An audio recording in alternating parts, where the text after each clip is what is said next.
So to find the drain plug for your radiator on the Sienna, you go underneath. This is the radiator right here, and then you'll see just to the right, this is now under the passenger side. This is where the petcock valve is. Let me just zoom in for you. This is where the coolant will come out, so make sure you've got a drain pan underneath there. You open this petcock valve over here, the coolant will come out at the bottom and go straight into your drain pan. So just open this with your fingers.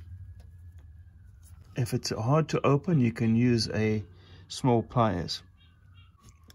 You have to be careful because this is only a plastic handle, and when you turn this, it's easy to break. So just be gentle. Just crack it open and then use your fingers for the rest. Just open that up.